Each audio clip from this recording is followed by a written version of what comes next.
Hello viewers, अगर आप उत्तर प्रदेश से हैं और आप यूपी जीके पढ़ रहे हैं तो हम सभी जानते हैं कि यूपी जीके के अंदर एक मुख्य टॉपिक आता है योजनाओं का। और योजनाएं एग्जाम में बहुत ज़्यादा पूछी जाती हैं। मतलब राज्य में कौन कौन सी योजनाएं चल रही हैं, उन योजनाओं का फ़ायदा राज्य के निवासियों को मिल रहा होता है। अलग अलग सरकारें आती हैं, अलग अलग काम करती हैं और सरकारें अपने हिसाब से योजनाएं लागू करती हैं। और योजनाएं किसी भी एग्ज़ाम के लिए हमेशा एक आकर्षण का केंद्र रही हैं, क्योंकि योजनाओं में जो डेट्स वगैरह होती हैं, उसके जो फ़ायदे होते हैं वो ज़्यादातर लोगों को याद नहीं होते। तो इस वीडियो में हमने उत्तर प्रदेश राज्य की सारी योजनाओं को कवर किया है और साथ ही में यहाँ पर केंद्र सरकार की योजनाओं को भी कवर किया गया है। तो हम जानते हैं केंद्र सरकार की योजनाएं किसी भी एग्जाम में आ सकती हैं, यहाँ तक कि राज्य वाले एग्जाम में भी, जैसे यूपी पुलिस का एग्जाम आप ले लीजिए, वहाँ भी ये पूछ सकता है, या फिर एसएससी हो गया, रेलवे हो गया। तो केंद्र सरकार की योजनाएं तो ऑलरेडी इंपॉर्टेंट होती हैं। तो इस वीडियो में दोनों को कवर किया गया है।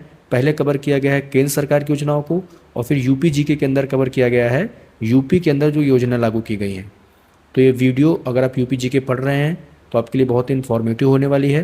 तो चलो वीडियो को शुरू करते हैं। देखिए, पहली योजना का नाम प्रधानमंत्री आवास योजना शहरी है।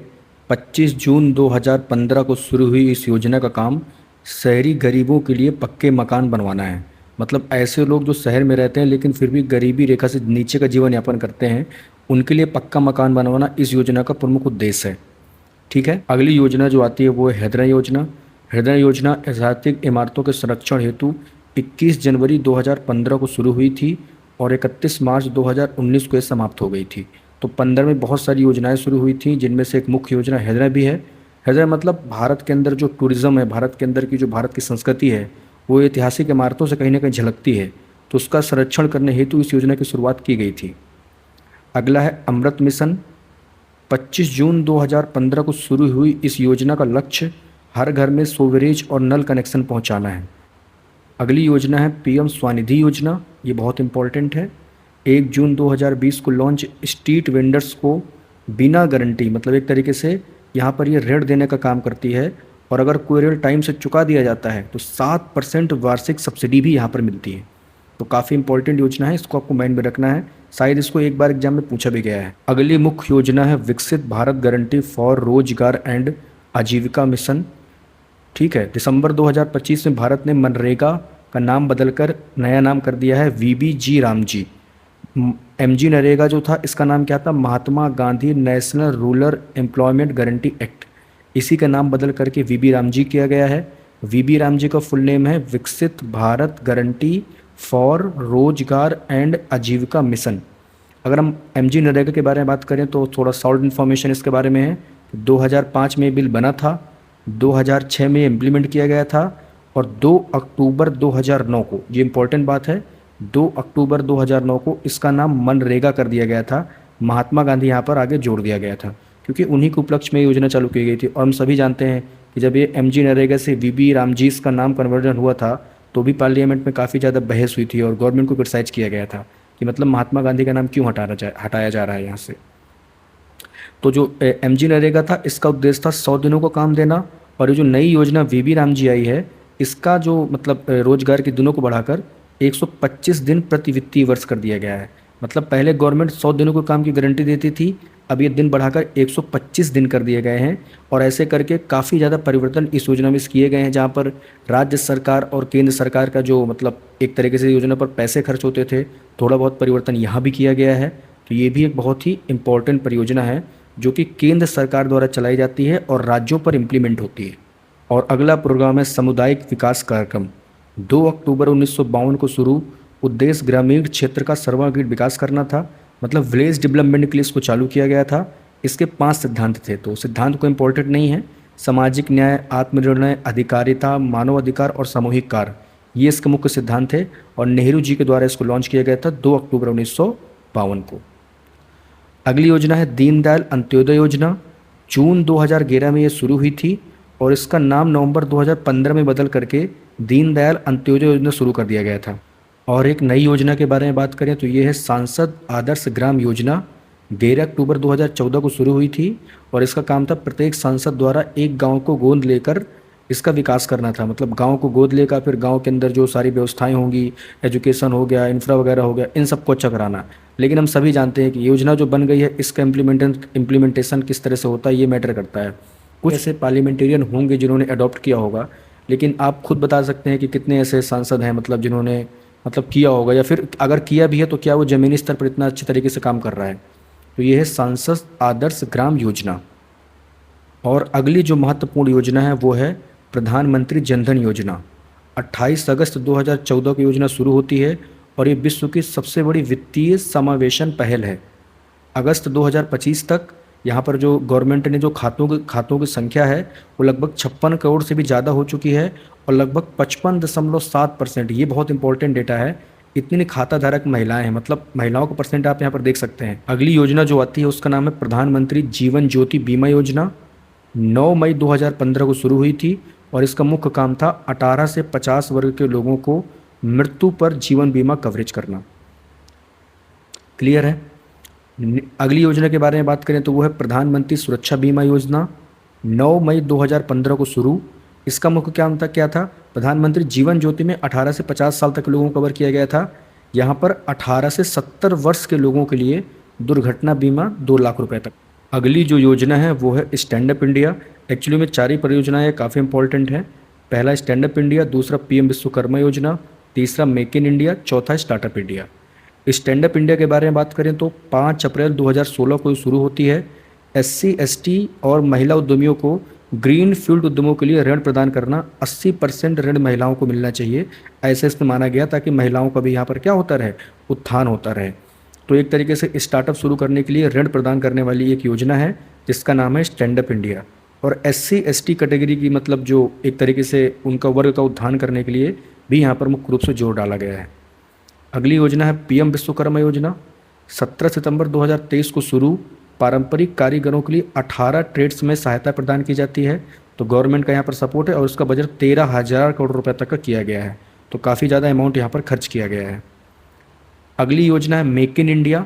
मेक इन इंडिया शुरू हुई थी 25 सितंबर 2014 को। इसका उद्देश्य भारत को विनिर्माण हब बनाना है, मतलब एक तरीके से मैन्युफैक्चरिंग हब बनाना है, तभी इसका नाम था मेक इन इंडिया। और बहुत सारी पहल इससे शुरू की गई थी मेक इन इंडिया के द्वारा, जिसके परिणाम ये हैं कि भारत बहुत सारी चीज़ों में आत्मनिर्भर होता जा रहा है। तो उसी योजना का नाम था मेक इन इंडिया। अगली योजना है स्टार्टअप इंडिया। 16 जनवरी 2016 को शुरू। भारत अब दुनिया का तीसरा सबसे बड़ा स्टार्टअप इकोसिस्टम है, मतलब भारत तीसरे नंबर पर आ चुका है जहाँ पर सबसे ज़्यादा स्टार्टअप खोले जाते हैं। तो इस योजना का नाम है स्टार्टअप इंडिया, जो कि शुरू हुई थी 16 जनवरी 2016 को। ठीक है। इसके बाद जो अगली योजना है वो है प्रधानमंत्री कुसुम योजना। मार्च 2019 में शुरू। किसानों को सौर ऊर्जा प्रदान कर कृषि क्षेत्र को डीजल मुक्त करना है। ठीक है। तो जो एग्रीकल्चर इक्विपमेंट्स होते हैं, ट्यूबवेल वगैरह हो गए, जो भी खेतों में लगे होते हैं, वहाँ पर डीजल का प्रयोग नहीं होना चाहिए। वहाँ पर सोलर पैनल लगाए जाएंगे और सूर्य की ऊर्जा से उन इक्विपमेंट्स को चलाया जाएगा। गवर्नमेंट इसका प्रयास कर रही है ताकि किसान को अदर चीज़ों पर डिपेंड नहीं रहना पड़े, नेचुरल सोर्सेज पर ज़्यादा डिपेंड नहीं रहना पड़े। ठीक है। इसका उद्देश्य है देश के 1 करोड़ घरों की छतों पर सोलर पैनल लगवाकर उन्हें हर महीने 300 यूनिट तक मुफ्त बिजली प्रदान करना।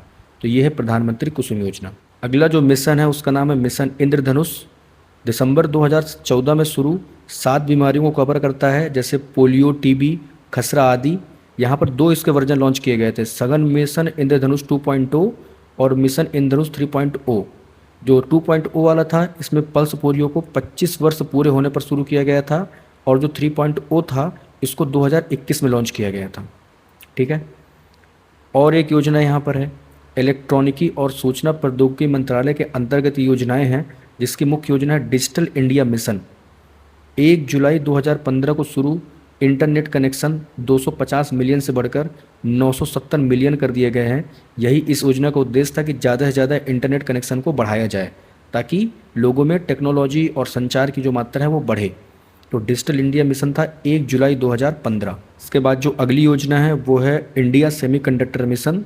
2021 में शुरू हुई इस योजना पर लगभग 76,000 करोड़ रुपए खर्च किए गए हैं, और इस योजना का मतलब है इंडिया को सेमीकंडक्टर एक तरीके से खुद पर डिपेंडेंट बनाना। हम सभी जानते हैं कंप्यूटर हो गया, माइक्रो प्रोसेसर्स वगैरह हो गए, जो भी डिजिटल चीज़ें होती हैं जहाँ पर चिप यूज होती है वहाँ पर सेमीकंडक्टर का प्रयोग होता है। और सेमीकंडक्टर में क्या होता है, मीन्स सिलिकॉन का बहुत ज़्यादा प्रयोग होता है। तो इंडिया को उसको बाहर से इम्पोर्ट करना पड़ता है। ये इम्पोर्ट ज़्यादा ना करना पड़े और इंडिया इसमें मतलब सेल्फ डिपेंडेंट बन सके, इसलिए इस योजना की शुरुआत की गई थी और ये 2021 में शुरू हुई थी। तो ऐसे इसको याद कर लेना है, डिजिटल इंडिया 15 में और 21 में शुरू हुई थी इंडिया सेमीकंडक्टर मिशन। अगली परियोजना निकल के आती है, इस परियोजना का नाम है स्वामित्व, जिसका फुल नेम क्या है, survey of villages and mapping with improvised technology in village areas. इसके तहत ड्रोन तकनीक का उपयोग करके ग्रामीण आबादी वाले क्षेत्रों की भूमिका सीमांकन और मानचित्रण किया जाता है। अगर आपने पंचायत वेब सीरीज़ देखी होगी तो वहाँ पर ये दिखाया जाता है वेब सीरीज में कि ऊपर ड्रोन से पूरा पूरा प्रदर्शन चल रहा होता है, ताकि लोगों की जो ज़मीनें हैं उनका सही तरीके से क्या किया जा सके, आकलन किया जा सके। इसके माध्यम से ग्रामीणों को उनकी संपत्ति के अधिकार के दस्तावेज प्रदान किए जाते हैं, जिससे वे अपनी संपत्ति का उपयोग ऋण लेने और अन्य वित्तीय लाभों के लिए कर सकें। अगर हम बात करें इस योजना की शुरुआत की, तो पंचायती राज दिवस पर 24 अप्रैल 2020 को प्रधानमंत्री नरेंद्र मोदी जी द्वारा इसको शुरू किया गया था। यहाँ से जो योजनाएं चालू होने वाली हैं वो है उत्तर प्रदेश राज्य की योजनाएं। तो उत्तर प्रदेश राज्य के जीके में जो, अगर जैसे आप यूपी पुलिस कांस्टेबल हो गया, यूपी आरओ हो गया, ऐसे एग्जाम्स की तैयारी कर रहे हैं तो वहाँ पर ये इंपॉर्टेंट है। ठीक है, तो यूपी जीके का पार्ट है, स्पेसिफिक यूपी जीके है, तो यूपी के स्टूडेंट ही इसको मतलब एक तरीके से उनके लिए यूजफुल है। और हम शुरू करते हैं योजनाओं को सीधा। तो पहली जो मुख्य योजना निकल के आती है वो है मुख्यमंत्री कन्या सुमंगला योजना, जिसकी शुरुआत 1 अप्रैल 2019 को होती है और बालिका के जन्म से स्नातक तक 6 चरणों में कुल 25,000 रुपये की राशि यहाँ पर प्रदान की जाती है सरकार के द्वारा। इसकी पात्रता क्या है, तो परिवार की अधिकतम वार्षिक आय 3 लाख रुपए हो, मैक्सिमम 3 लाख रुपए से ज़्यादा होने पर इस योजना का लाभ नहीं मिलेगा। तो ये है मुख्यमंत्री कन्या सुमंगला योजना। अगली जो योजना है इसका नाम है मुख्यमंत्री खेत सुरक्षा योजना। ये योजना ज़्यादा इंपॉर्टेंट नहीं है, लेकिन बस इसको आपको ऐसे देख लेना है नॉर्मली। तो इस योजना की शुरुआत कब की गई थी, 5 फरवरी 2024 को इसकी शुरुआत की गई थी। हालांकि इसका डिक्लेरेशन 2023 में हो गया था, लेकिन स्टार्टिंग इसकी हुई थी 5 फरवरी 2024 को। तो आवारा पशुओं के बचाव के लिए जो फेंसिंग की सुविधा होती है, सोलर फेंसिंग, उसके लिए इस योजना को शुरू किया गया था। मुख्यमंत्री ग्रीन रोड इंफ्रास्ट्रक्चर योजना, इसकी शुरुआत 10 अक्टूबर 2023 को होती है। शहरों में सड़कों का एकीकृत विकास, मतलब जो अर्बन एरियाज़ हैं वहाँ पर जो रोड्स वगैरह होती हैं उनके इंफ्रा को स्ट्रॉन्ग करना, ये इसका मुख्य उद्देश्य है। और 10 अक्टूबर 2023 को ये शुरू होती है। अगली जो योजना है उसका नाम है मुख्यमंत्री ग्रामीण विकास योजना। ये बहुत इंपॉर्टेंट है। इस योजना को कब शुरू किया गया था, 2 फरवरी 2018 को शुरू किया गया था। आपदा या आर्थिक कमी से जो बेघर लोग होते हैं उनको घर देने का काम इस योजना के अंतर्गत किया जाता है और इसके तहत 2.57 लाख घर आवंटित किए गए। और जो आगे है वो है उत्तर प्रदेश मुख्यमंत्री सहभागिता योजना। इसकी शुरुआत 2021 में की गई थी।